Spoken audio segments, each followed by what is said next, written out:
All right, welcome to another episode of Piecing It Together, or I should say, welcome to another episode of Breaking It Apart. This is our second episode of this new special series that we're doing here on the show. We didn't plan it this way, but this is the second time that one of these is going to happen when there's a re-release in theaters. I don't know how that worked out, but it did, and it's pretty sweet way to do things. But before we get into the episode, I do want to remind you guys at the top of the show, make sure you are subscribed to Piecing It Together on whatever your podcast app of choice is. You could also rate and review us on iTunes. That would be awesome. 5 stars would be even better. And follow us on social media at PiecingPod. You can follow us on Twitter, Instagram, Facebook.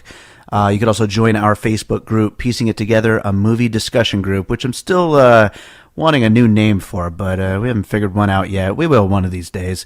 But right now, I've got more pressing issues getting my computers all back up and running.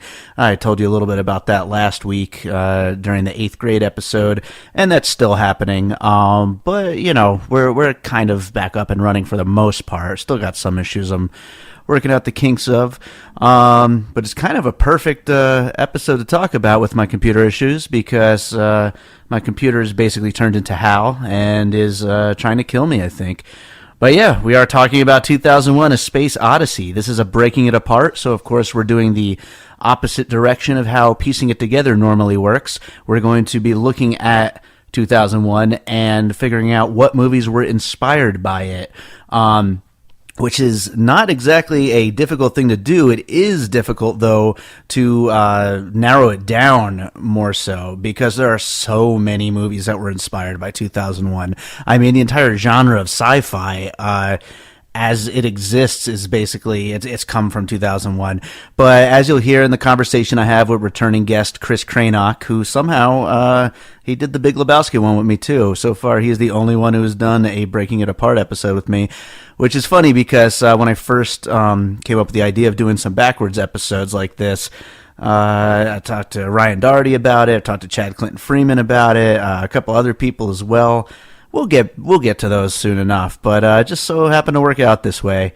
And I'm glad it did because Chris is a huge fan of Stanley Kubrick, and so it totally made sense for him to be the one to do this episode with me.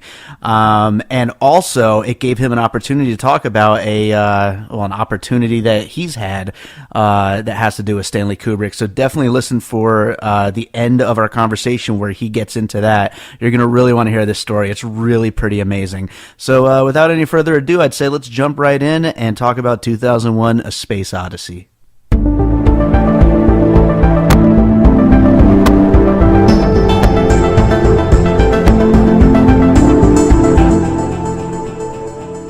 All right, so back on the show with us again today, we've got Chris Cranock. Chris, glad to have you back. I'm happy to be back. All right, number 5. Yeah, is that right? I think, this is number 5. Man, I'm bad at keeping track of these things. Okay. I brought some champagne. Okay, good. That's good. You also happen to be the only person I've done a Breaking It Apart with so far. We're planning on doing a bunch of these little special episodes, but it's cool that we're doing another one. I mean, you got plenty to say, I think, on this one. Yeah, I'm totally fine with you not giving anyone else a chance to be a movie buff. You're laying your claim on this thing right I'm now. I'm totally fine with you not offering anyone else a chance. No, and this movie in particular is going to be. I'm excited. I'm really truly excited to be able to talk about this guy. So. Well, I'm glad you're here, and of course, the movie we are talking about is 2001: A Space Odyssey. Stanley Kubrick's movie just was re-released in IMAX, and so I got a chance to see it there. Before we jump into any of it, it's funny. I think I told you this too. I had said that I haven't seen it since I was a kid, and I barely remember it, and blah blah blah. Then I'm sitting there in the theater, and just like it's all just unfolding in my eyes, and I'm like, did I ever see this? I think I would remember more of this, but I don't know. I still am not 100% sure if I saw it, but it was like a long time ago when I first saw it. It was really cool getting to finally see it for real, and especially in IMAX, because it was beautiful.